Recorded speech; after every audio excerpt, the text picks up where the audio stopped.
a Caracas, pero a otro punto de la ciudad para tomar contacto con Osmari Hernández. Hola Osmari, contanos dónde estás y por qué estás allí. Juan Pablo, muy buenas noches. Me encuentro justo frente a la residencia del embajador de España en Caracas, Jesús Silva. Hace minutos esto estaba lleno de medios nacionales e internacionales a la espera de declaraciones por parte de Leopoldo López, dirigente del partido Voluntad Popular, luego de que permaneció primero en la residencia del embajador de Chile y luego se vino hasta acá para solicitar la condición de huésped diplomático. Él aseguró que tiene la convicción de que la Operación Libertad, que inició una fase de la que denomina cese de la usurpación, va a tener un buen resultado. Él aseguró que no se había conformado una coalición internacional de tanta importancia desde la Segunda Guerra Mundial y que el objetivo de esta es lograr la libertad de Venezuela. Aseguró que hace tan solo 3 semanas Juan Pablo logró reunirse en su residencia en Caracas con generales, con mayores, con comandantes que aseguró tienen un compromiso con esta operación que tiene como fin el cese del gobierno del cuestionado presidente Nicolás Maduro. Vamos a escuchar parte de lo que fue su declaración. Durante más de 3 semanas yo recibí reuniones y tuve reuniones en mi casa, en mi condición de estar bajo arresto domiciliario. Allí me reuní con comandantes, allí me reuní con generales, allí me reuní con representantes de los distintos componentes de la Fuerza Armada, de los distintos organismos policiales. Allí nos comprometimos a contribuir con el cese de la usurpación. Y yo les puedo decir que lo que comenzó el 30 de abril es un proceso que es irreversible. ¿Y que es irreversible? Porque ellos mismos, las mujeres y hombres de la Fuerza Armada, se dieron cuenta que no están solos. Juan Pablo, hasta ahora sí, te escucho. Sí, si hay efectivos ahí donde estás vos a la espera de la salida de López para arrestarlo. Creo que vas a decir lo mismo, así que tenemos coincidencia. Sí, así es. Justamente te iba a comentar, Juan Pablo, que hace minutos acaban de llegar estos efectivos de la Policía Nacional Bolivariana al exterior de la residencia del embajador de España. Y esto coincide con que en horas de la tarde se conoció la decisión de un tribunal del área metropolitana de Caracas de emitir una orden de aprehensión contra López, asegurando que violó las medidas cautelares de arresto domiciliario y al emitir pronunciamientos políticos que tenía prohibido de acuerdo con las medidas cautelares que le fueron otorgadas en junio de 2018, Juan Pablo. Osmari, ¿qué ha dicho Maduro al respecto? Sé que tenemos un testimonio del cuestionado presidente venezolano para compartir en este reporte. Así es, se pronunció Juan Pablo, pero no se refirió al caso de Leopoldo López, ni a la orden de aprehensión, ni a las recientes declaraciones que ofreció, sino que se refirió a los empleados públicos, justamente en una jornada en la cual Juan Guaidó, presidente de la Asamblea Nacional y reconocido como presidente encargado por al menos 50 países, había convocado un paro escalonado que tendría como objetivo una huelga general. Él decía que el empleado público que no cumpla con sus funciones y que pueda tomar otro camino le van a cortar la cabeza, en una expresión que podría representar un despido. Vamos a escuchar qué más dijo Nicolás Maduro. ¿Ustedes creen que un gobierno de derecha tendría una misión como Chamba Juvenil? ¿Ustedes creen que un gobierno del imperialismo tendría las misiones y grandes misiones? Nada, desaparecerían las misiones y grandes misiones. Desaparecería el carnet de la patria. Desaparecerían los derechos sociales, económicos de nuestro pueblo, de nuestra juventud. El pueblo volvería a quedar huérfano. Qué mentira. Esa es la verdad. Mentiroso. Por eso tenemos que defender la patria, con amor. Hoy el día ha sido bonito. Animal, ¿quieres subsidiar a todos para que te sigan apoyando? López, hasta ahora hospedado, no asilado en la embajada española. A partir de esta presencia policial con la intención de arrestarlo, ¿puede cambiar el estatus de López más allá de que él diga que como reconoce a Juan Guaidó como presidente, Guaidó fue el que tomó la decisión de liberarlo y de indultarlo?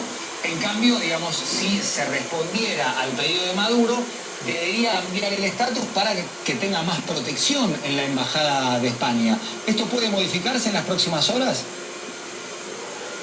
Él se encuentra en calidad de huésped diplomático. En este sentido tiene protección. En lo que no ha solicitado es una condición de asilo político. Así que de momento pues el gobierno español se ha pronunciado para decir que no va a entregar a Leopoldo López, y una de las razones es que España se ha pronunciado desconociendo a Nicolás Maduro y reconociendo a Juan Guaidó. Por tanto, el indulto ofrecido por Guaidó es válido y no sería entonces considerado Leopoldo López para España un prófugo de la justicia.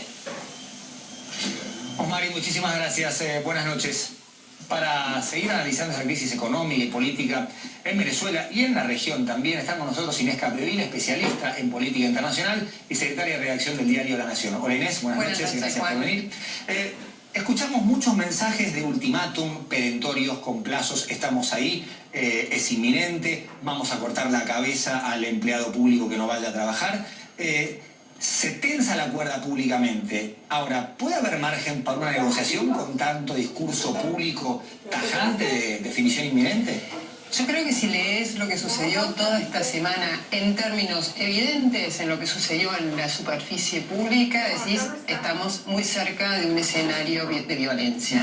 Ahora, si vos lees ciertas señales que se dieron a partir del mismo martes a la madrugada, cuando Juan Guaidó y Leopoldo López aparecieron frente a las cámaras, todos los días vas a encontrar señales de que hay varios grados de negociación por detrás de esto que aparenta ser un clímax en la crisis venezolana. ¿Y entre quiénes? ¿Quiénes negocian? Bueno, ¿segundas líneas? Esa es una gran pregunta.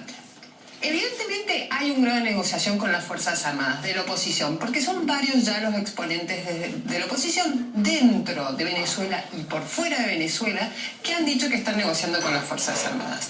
El propio Vladimir Padrino López, ministro de Defensa de Venezuela, hoy en algún momento en el discurso que dieron esta mañana en Fuerte Tribuna con Maduro, dijo: ¿Cómo es esto de que nos quieren comprar o a qué precio nos quieren comprar? Y Maduro hizo un gesto medio de sorpresa. Sí. Ahí hay, evidentemente sabés a qué precio te quieren comprar. Entonces, ahí tenés un nivel de negociación posible, ¿no? Estamos especulando porque, como vos decías al principio del programa, acá todos opinamos, pero los datos, los hechos han sido muy confusos y entonces tenés que empezar a atarlos. Eso tenés. El otro grado de negociación que es fundamental, hablaban recién vos con Washington, la negociación entre Pompeo y Lavrov. ¿Qué hablaron el miércoles? Se supo mucho por parte de Pompeo y por parte de Elliot Abrams, que es el enviado especial para Venezuela, y por parte de Lavrov. Supuestamente fue bastante ríspida la conversación, pero se van a juntar a negociar. Entonces no fue tan ríspida. Claro. Algo están negociando. Bien, ¿qué están negociando? ¿El futuro de Maduro? ¿Cómo se repartirán los polos de poder en Venezuela en un momento post-Maduro? Entonces ya tenés otro nivel, que es el nivel diplomático. Imagino que todos comparten el objetivo de que la salida, sea cual fuere, no genere un derramamiento de sangre. Claramente. Por más que Donald Trump, que tuvo una actuación pública respecto a Venezuela cada día a partir del martes, hoy haya dicho todas las opciones están sobre la mesa, obviamente la opción militar, tratando de hacerlo sentir como una amenaza, pero también eso quiere decir la opción diplomática. Claro. Son todas, no es solo una. Sí. Sí, y todos quieren evitar eso. ¿Por qué, Juan? Porque el grado el nivel de armas en manos privadas en Venezuela probablemente no se haya conocido en la historia de América Latina. Es impresionante. Y ya no es... Los ciudadanos están armados. Los ciudadanos están armados. No hay un control de Pero los ciudadanos defensores de Maduro, los que van por Guaidó, todos... Te dicen, hoy los expertos en Venezuela te dicen que de ambos lados están armados. Y el ciudadano común también está armado. ¿Por qué? Porque, ¿qué sucede? El Estado ya no puede defender al ciudadano común de lo más básico que es la delincuencia común. Entonces han apelado a armarse. Ese grado de violencia potencial, en el caso de que estalle cualquier sea la chispa, es un polvorín. Y es un polvorín inmediato. Y es un polvorín que empieza a lanzar sus coletazos a los dos vecinos poderosísimos que tiene Venezuela, que son Colombia y Brasil, que a su vez tienen sus propios problemas de violencia doméstica.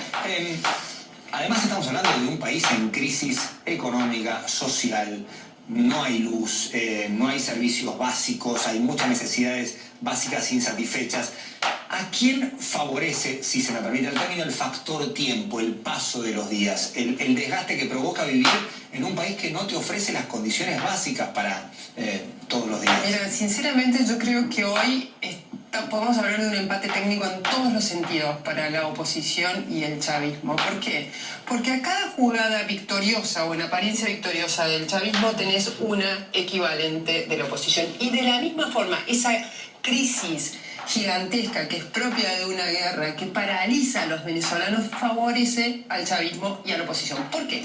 Esa crisis que hace que los venezolanos hoy no tengan que comer, no tengan cómo curarse de enfermedades y estén volviendo a enfermedades que habían desaparecido, no tengan cómo cargar de combustible sus autos, no tengan jornadas reducidas de trabajo y escolaridad porque no hay electricidad. Eso hace que obviamente haya un grado de fastidio generalizado y en todas las capas de los venezolanos con el chavismo.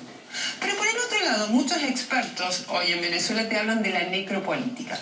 ¿Qué es la necropolítica? Es llevar a una población a las peores condiciones de vida posible para que esas peores condiciones de vida aplaquen todo intento de rebelarse frente a la autoridad, que es un poco lo que está haciendo el chavismo. ¿Por qué no salieron los venezolanos a la calle ante la convocatoria de Juan Guaidó el martes, que les dijo a los militares de los cuarteles y a los venezolanos en la calle, los necesitamos todos fuera? Y además también tenés la represión estatal. Exactamente. Y la estatal con los colectivos. Bueno, eso es un punto crítico. Y las milicias, que son un millón de personas. Tenés toda una fuerza parapolicial y paramilitar. O sea, todo eso está latente. Por eso la necesidad de negociar con mucha sutileza. Es la única forma hoy de desempatar, de salir a sacar a Venezuela de este empate técnico que lo único que hace es empeorar la vida de los venezolanos. Y de eso, por más que Maduro apunte, es un tiempista, ¿no? Él apunta siempre a resistir y sobrevivir y cada crisis la supera. Por más que supere esta crisis, ya le va a quedar muy poco aliento para la próxima crisis. Y sabemos que siempre va a haber una crisis nueva en Venezuela, en este estado de situación. La oposición de Venezuela ha tenido muchos actores, Enrique Capriles, María Corina Machado, Leopoldo López. ¿Qué ves de nuevo en Guaidó, además de un estatus que no tuvo ningún otro dirigente? Por ejemplo, se reconoció como presidente interino por más de 50 países. ¿Qué ha cambiado en la oposición venezolana con la irrupción de Guaidó como un indiscutible líder? ¿Y si hay algún peligro de que le pase lo mismo a la oposición venezolana de fragmentarse y pelearse como ocurriera en etapas anteriores? Ese peligro con la oposición venezolana siempre está a flor de piel. Pero volviendo a la primera parte de tu pregunta, lo que yo creo que Juan Guaidó encarna hoy es la renovación absoluta de la oposición. No es la vieja guardia. La vieja guardia, los Leopoldo López, los Capriles, a pesar de que tienen más o menos nuestra edad y son más jóvenes, están muy asociados con el viejo y tradicional partidismo venezolano, al cual se le achacan un montón de males. La pobreza, la corrupción, o los inicios de la pobreza y la corrupción. Bien, entonces, esa vieja guardia ya está. Juan Guaidó encarna un nuevo ideal de política opositora en Venezuela. Y con eso logra que todos se alineen detrás de él. Ahora, ¿cuánto tiempo va a durarle ese alineamiento, ese apoyo conjunto de la oposición? Eso depende de cuántos triunfos pueda obtener en estos días o en el futuro próximo Juan Guaidó. Inés, muchísimas gracias por haber venido. Un placer. Gracias. Aquí en Perspectiva. nosotros enseguida regresamos con el siguiente tema aquí en el show. Novedades judiciales para Julian Assange. El fundador de Wikileaks está preso en Londres.